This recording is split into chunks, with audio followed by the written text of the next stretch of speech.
Hi guys, and welcome back to the Isle Devblog reading. We have Devblog 58. Let's dive right into it. Aerial Programmer. This month I mainly worked on the climbing features for the Hypsilodon and Herrerasaurus. The former will be able to latch on walls and jump around, but not climb around freely like the Herrerasaurus. It will also be able to use the speed ability while latched and use it to knock down other climbing dinosaurs. It also had to make some changes in the background for the charged jump to work together with the aim jump using right mouse button. Okay, as for the Herrerasaurus, it's getting some visual flair. Latching on the walls on its side will first put it into a horizontal orientation from where it can transition into the normal climbing mode. This should help make it not suddenly snap into a latched pose after some jumps. As usual, there were also various bug fixes and improvements too. I fixed some issues related to the Ceratopsin stress changes and also made some changes to the stagger mechanic because of the Triceratops was taking very long to recover. I've also seen some photos of very impressive construction work involving Hypsilodon nests, but I'm sorry to say that they will no longer be possible. Okay, I didn't know there were something like that. I have to check the out Discord to see what kind of constructions Ariel is talking about. We also have some balance changes in progress for the Ceratosaurus bacteria. Yet another change into the bacteria. We'll see what it does. That I should get to the end of soon. Okay, thank you, Ariel. So they're working on a new animation for Herrerasaurus when it's, jumps onto a tree or wall or something like that. And I'm loving that Hypsi is gonna be able to knock down other creatures when it's latched onto a tree or wall or whatever. Which means it can defend itself against Herreras and Terras and various other things and be annoying top tree speed assassin.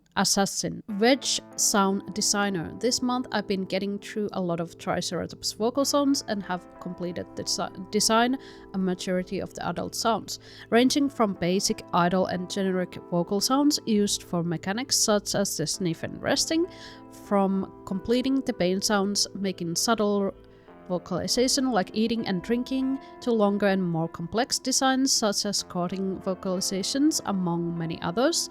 The designs are focused on conveying the size and mass of this creature whilst expanding on the sound palette established from the calls and attacks designed previously, with just a couple of the base mechanics left to design for, as well as bespoke sounds needed for Triceratops sparring.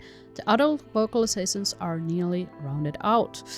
Nice. I also had another look at the setup for the foliage sounds, making improvements to scaling between both ranges and the varying speeds, adjusting volume and pitch modulation, the sounds used, and the attenuation ranges that dynamically change based on those parameters to have more audibly distinct differentiation. Nice. That sounds really good. Thank you, Wedge. Visual Tech 48 Environmental Artist. This month has primarily revolved around building the labs, which will soon be featured in the game. It contains a wide variety of areas to explore, from armory to various offices, testing rooms, and much more. I won't go too much on detail, instead I'll show you. So we have here like a lounging area for workers, definitely. There's a lot of vending machines. Here we have monitoring room, definitely. This looks like a monitoring room. And here is a reception area, I would assume. There is storage over there, maybe loading area. There is the lounge. I wonder what here is. That's the monitoring area, I would assume. No, it's not. It's a different area. I think maybe there is a monitoring. And here we have a kitchen cafeteria area for the workers. Nice. A lot of details. Lovely. And here we have the lab or testing room. Lots and lots of tiny details, what I love. I truly love the details. There's testing tubes and everything. And that little thing where you put the testing tubes and it spins them around. What is it called? I can't remember. This is just a small glimpse as the area is fully finished and ready to be implemented once the time comes. Here you can see an image of top-down layout showing the highest floor, but it also gives you an idea about the size of the facility. Oh, I can't open it, but that's alright. So this is the reception area. This is the lab, I would assume. That's the lounge area. And this looks like a server room, and that's the storage loading area. Alongside the labs, I've also been working some other additions to the tunnels, a bunch of minor fixes, and the infirmary section which will be relieved in due time. That's pretty much it. See you next month. See you, Visual Tech. Tapping 2D artist, Mendes leaf concepts. Well, there's leaves and flowers. Alright, here's some vegetation. Various branches that look very interesting. Mix of palm tree and strongling fig tree. Main vines / branches are silvery with newer growth being rusty color. Okay, interesting. Metallivore concept. Metallivore? Oh, example of old plant holding the shape of the object it grows over and consumes. Oh, nice. This is a strain, isn't it? Yeah, watching grass grow is boring, but you might find it a tad unnerving when watching these plants grow. This month I've been very focused on drawing up the concepts of strain plants. That's what I said. So far, there is the Metallivore, conceptualized to break down, as the name suggests, the less organic things you'd find around the island, so structures. I played with a few different styles of branch and grippers for the plant, some skeletal-like with filaments that corrode what they're attached to, some a little more subtly armored with adhesive grips. The one we wound up going with was a segmented strangle fig inspired ivy, something that could crawl along the ground, burrow, and re-emerge to wrap around metallic objects, break them down, and leave a frame of what was once there, creating a kind of bland ghost of modern structures or objects. Interesting. The other plant is a little more devious. This is the Mendes, a sneaky carnivorous thing that's helpful one moment and dangerous the next if you're not careful. With that in mind, the design needed to be somewhat inconspicuous. The leaves were to be reminiscent of our ivy that's going to be used on buildings and such in the future, but the flowers and the creepers are where the strangeness begins. Cat's claw creeper was used as an inspiration for the hunting mechanism of the plant, little claws that would run along the knots of the Mendes vine, turning it into living barbed wire ready to wrap around any animals that gotten too comfortable around it. The only indicator of the plant's intentions is the strange flower that changes color when it's about to strike. Okay, so it changes color when it's about to strike. Interesting. So they're gonna add strains to plants as well. There are gonna be strains on dinosaurs and plants, but I don't know. That's gonna take a long time to do, actually. When you think about it, the whole like plants and their mechanics, adding those in the game, we're probably gonna see the strain plants in 2050. Let's face it. Fred 2D artist, Modi and I have been quietly cranking out skin patterns for many of our playable animals for the last few months, many hours going into rigorous details in order to get them to feel real and believable while looking interesting and fun. From old faces to brand new ones, we're hard at work bringing them that much closer to you to be able to tinker and create interesting skins. For now, I'll only show few and let you all have fun figuring out what the sneak peeks are of. So here we have the Suchomimus skin, very nice. I like the male streak on the head area and on the sides, looks nice, very cool. Maggie, I'm not a fan of this skin, it's too subtle for my taste. Oh, then we have Giga, oh, nice, looking good. I don't really like mixing reds and blues, but that's only me. And then we have Megalania. This is Megalania, definite Megalania. You can see the neck here and front limb here. And I can see from the scales that it is definitely Megalania. This is hard to tell from, like, it's so close up. Acro? Maybe? I don't know. Maybe Acro. This looks like a Giga again because of those scales on top there. But because of these close-ups, we can't really, you know, appreciate the skin details, sadly. But yeah, what do you think these two are? Tell me in the comment section below. Let's continue. Ryan Animator. For me, most of this month has been lots of little things going on. I've been working with the Astroraptor, getting it sorted out for implementation and doing some Kentrosaurus locomotion. We want Kentrosaurus to be in good spot speed-wise, so it's a little bit faster than the Stegosaurus, because we know how you Stegosaurus players are. Indeed, we know. They're gonna be KOSing, trying to KOS the Kentros, definitely. I've also been working on Elomorphs for all our current roster, as well as the upcoming beasties who have been rigged. That and Crabwalkies. Crabwalkies? What? I don't know. Hypno, Q&A lead. Nice! Hi, Hypno. We didn't get Hypno last month, so I'm really happy to see Hypno writing on this devlog. We're now on the verge of releasing our latest build to the hot test for the Triceratops. Yet another patch for Triceratops. This will be the last patch for Triceratops before we move on to the Tyrannosaurus testing, which I know you are all eagerly waiting for. Yes, we are. We thought a month ago, when I was reading the devlog a month ago, I thought the Rex would come to the hot tests, but it didn't, and I was very disappointed.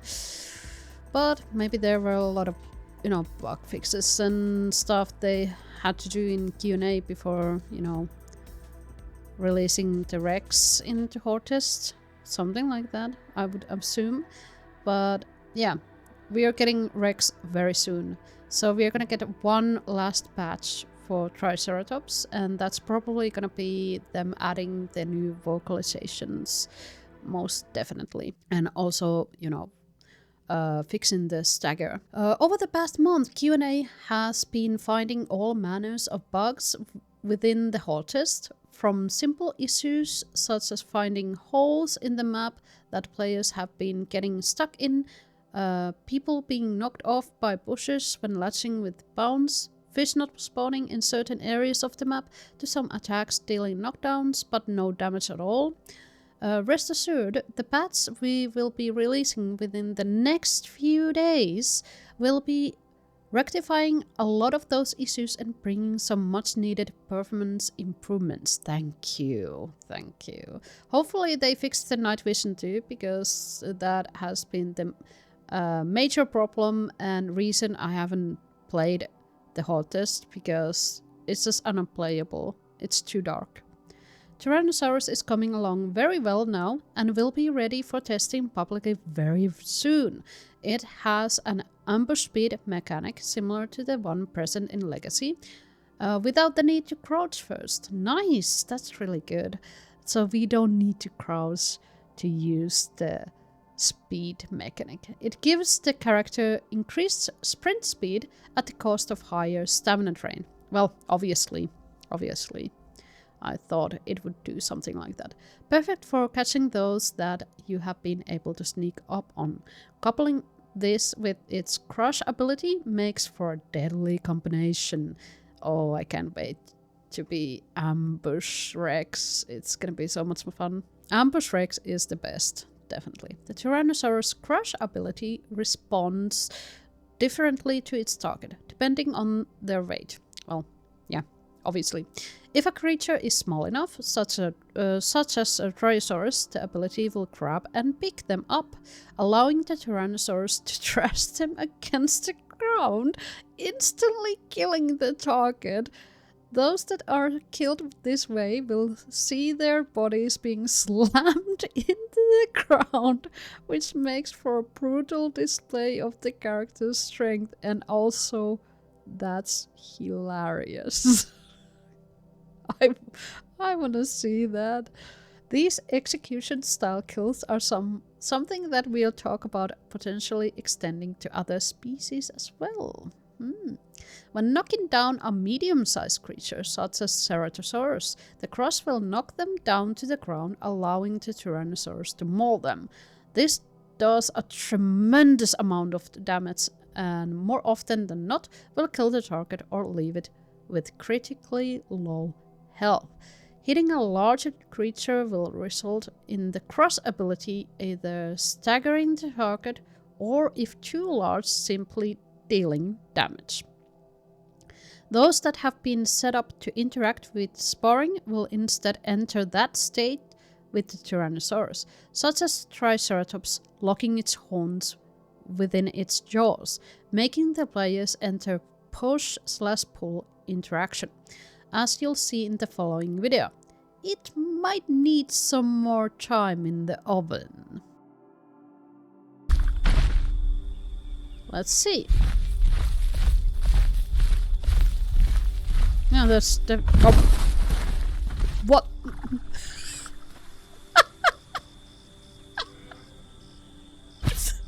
Okay, we have to see that again. We have to see that again. Okay, look at this. Look at this. This part looks good.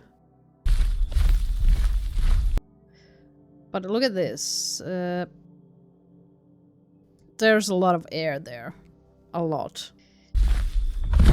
But this is the best part, definitely. Look at that. So, no lower jaw. It shrinks down. And there's no arms. And it kind of goes underneath the ground. Yeah. I think there's a little bit of work to do. Definitely. Just that. But that's hilarious. That's hilarious. Oh my god. Beautiful. I love those bugs. Oh, okay, Kiss and Kitten producer. Gonna keep this kinda short as there's much to do. This month has been a lot of tweaks made all around. We're still hammering away on the issues presented on the hot test. Animation changes, map changes, balance changes, optimization changes, AI changes, and many others. A lot of changes. So while that's being lengthy cook, we are working on other things, which is customary. The Osteraptor is looking pretty sleek. Definitely has a different look and feel to it compared to the others on the roster in my opinion. We did have to correct a hierarchy issue that was fairly annoying, but we knocked it out pretty quickly when it came into focus. Mostly just re-exporting and re-importing, but tedium consumes time all the same. Anyway, it's very lithe animal, so I'm curious to see how it measures up, especially in your hands. I was able to get some more work in on the Hypsilodon. Not only can it climb, but it can also spit while latched, yes, which makes them even more annoying than they already are. But more than that, it assists the Hypsilodon in defense of its treetop nests, which may be of interest to other island inhabitants, such as Herrera and Terra, I would assume. The Terra is still in the works. Additional aerial animations to help gameplay feel more alive when you're flying, as well as terrestrial characterization, movement and attacks, to help players feel more comfortable and capable on the ground. Oh, okay, so that explains why the Terra isn't in the hot test, because they're working on new, mechanic and animations for the Terra. That explains a lot. Hopefully we get it back in the hottest soon. Kentrosaurus is wandering around on its holding pen, awaiting release on the island. We are waiting too. That will transpire once some of the other new additions have firm footing. Herrera is getting some latch adjustments to make place-to-place traversal more dynamic when on the go. That was a weird sentence. To make leaping from tree to tree a swifter experience if your timing and aim are good. Nice, nice. So yeah, they're fixing Herrera, they're fixing Terra, and adding a climbing for Hypsi. I don't think we're getting those in the Horses though. Maybe. It could be a nice surprise. Baryonyx is well on its way to being animation complete. Just another set or two and will be in nice position. Of the three Spinosaurs we have, it's the most agile and flexible, able to do things the others may not excel at in the same fashion. Each should feel unique to one another despite overlapping territories. Alright, nice. Well, I figured as much that they're gonna be, each one of them is gonna be unique on their own way. Also, more work on humans. Really looking forward to giving them the full focus they need, as I've mentioned before. Pleased with the results thus far, though. There's also more work on elder skins, environmental models, and more. Till next time, take care. Thank you, Kiss and Kitten. And we have another set of animations. I don't know what this is. It's interesting shake. Maybe a call. It could be a call. And then we have swallowing. That looks like swallowing. Then we have crouch and land and water coding. Nice, nice, looking good. I love that. I love that there's little prints from the claws. It's interesting that they're so different in water compared to land. Then we have eating. It's been pinned by, I would think, Omnis. Bunch of Omnis, definitely. Then we have, these are very pixelated. Sniffing. Laying eggs. This is laying eggs, definitely. Okay, broken leg. Swipe. Directional swipe. Swimming. Turning. More swimming. That's